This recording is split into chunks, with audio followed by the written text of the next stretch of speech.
waxaa meesha ku qoran caadi ma aha $14,232 waa $14,000 oo dollar.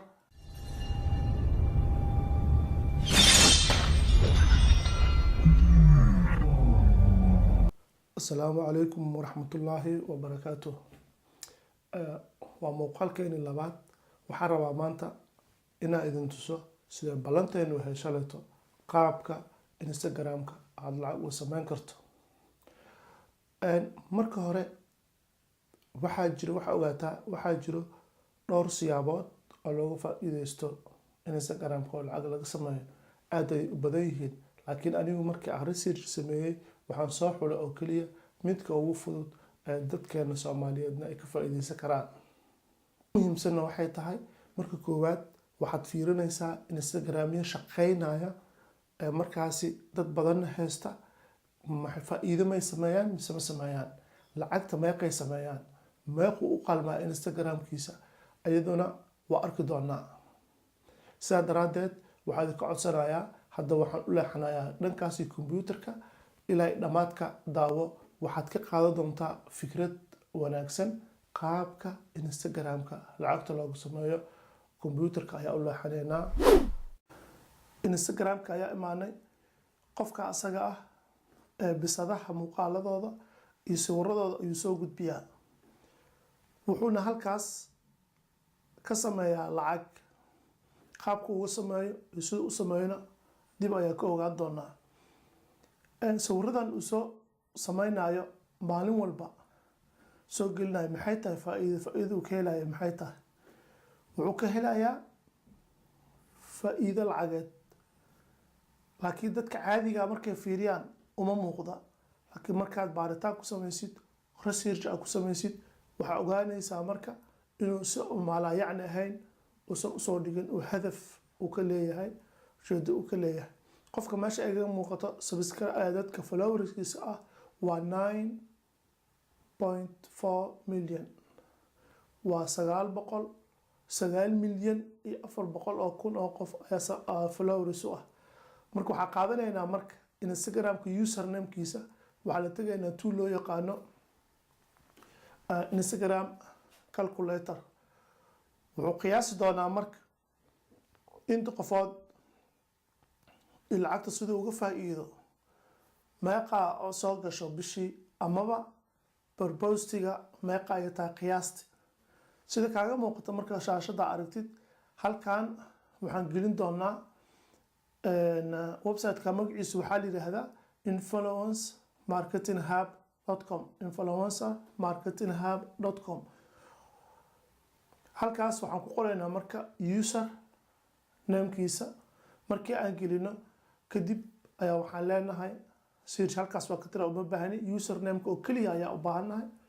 usernameka kaliya markaa u baahno gelino, search aan leenahay, wuu raadinayaa, kadibna aan aragno. marka hore iska hubino qofka asaga ma yahay. marka qaarkood waxaa laga yaabaa qof qaldan oo magacyo isku eg inuu kusoo qabto. waxaan fiirinaynaa marka followerka iyo kii kale ayaan isku babardhigaynaa inay isleeyihiin iyo in kaleeto. 9.4 halkaana wuxuu noogu sheegay 9.4. posteskiisana waa 10,000 and something, isagana waa isleeyihiin, waa isku mid. marka lacagta markaa fiirisid waxaa meesha ku qoran caadi ma aha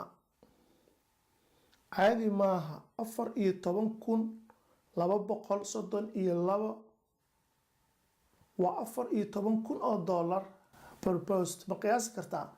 waa $14,000 oo dollar per post. ilaa iyo 23,000 ayuu qofkaas ka qaataa. waana sida la qiyaaso. way ka badnaan kartaa, wayna ka yaraan kartaa, laakiin qiyaas intaas la eg wax caadiya xaqiiqatan ma aha.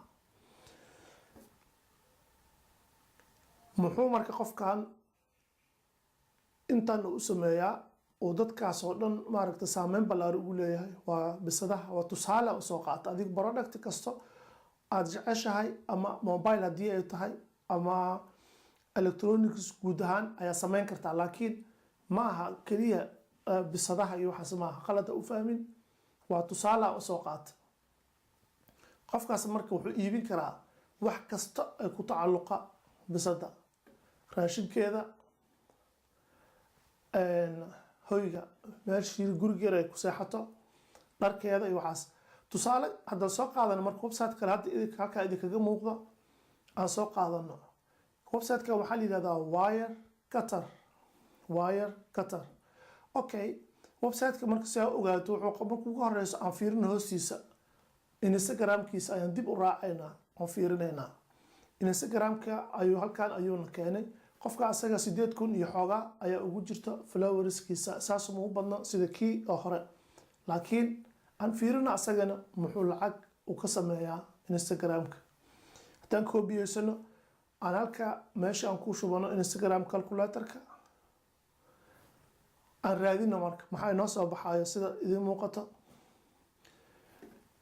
okay, asaga balbos wuxuu ka helaa 51 ilaa 86 euro. waa 51 ilaa 86. asaga waa 8,000 iyo 51. asaga naftigiisu lacagtiisu ma yara marka loo fiiriyo inta followerka uu u ah iyo saameyntu ku leeyahay. marka kuwan oo dhan xataa waxaa badanaa qaata kambaniyada waaweyn ayaa lasoo xiriira oo yiraahda productigaasna waxay. haddii aan fiirino marka Instagram-ka meesha ugu muhiimsan aan rabnay waa halkan. alaabadan uu qofkan iibiyaa, Instagram-kiisana wuxuu soo dhigay linkigaas have to have waa short lasoo gaabiyey, link lasoo gaabiyey. halkaas ayuu soo geliya marka linkiga halkaas uu soo dhigay. haddii aan fiirino marka muxuu leeyahay reviews uu soo ninka alaabta asaga ma gado, waa arki doonaa. haddaan linkiga raacno ayaan dib u fiirin doonaa halka uu nageeyo. alaabta asaga ma laha, wuxuu soo qaataa sawiro alaabo meelo kale lagu iibiyo, wuxuu ku sameeyaa reviews, wuu ka sheekeeyaa alaabta sifadeeda, wuu ka sheekeeyaa sida ay tahay, qiimaheedu sheegay halka laga iibsan karo. asagana wuxuu ka qaataa waxa loo yaqaano affiliate commission ama dalaal, lacag dalaal ah ayuu ka qaataa. lacagtaas dalaalka badanaa waxay u dhexeysaa 15 ilaa 20%, boqolkiiba 15 ilaa 20 boqolkiiba. haddii 100 wax gaaraya la gato wuxuu ku leeyahay $20, waana lacag badan. linkigiisa marka halkuuna geyna haddii aan riixno halkaana imaanay, waa link lasoo gaabiyey, waxba maaha qaabkii hadda, laakiin meesha una leeyahay learn more. meeshaas aan ku dhufano si aan usii raacno usii galno websitekiisa caadiga ah. websitekiisa ayuu nagu soo celiyey, ayaan imaanay. okay, website-ka keliya waxaa ku yaala qoraallo badan, sawiro, alaab uu ku sheekeynayo. waxaan raadinaynaa marka website-ka muxuu ku saabsan yahay, maxay tahay website-kan muxuu ku saabsan yahay marka hore la ogaadaa. meeshaas aan riixno marka about. markaan galno waxaa inoo soo baxayo qofkan wuxuu uu qabto iyo wuxuu ku saabsan yahay, website-kiisa wuxuu ku saabsan yahay. anaguna waxaan raadinaynaa ujeedadeenu tahay inuu affiliate yahay, commission uu qaato iyo inuusan qaadanin. marka aan fiirino marka affiliate ma qaataa mise ma qaato. okay, halkaas waxaa kaaga muuqda marka affiliate commissions ayuu qaataa, dalaal lacageed ayuu qaataa.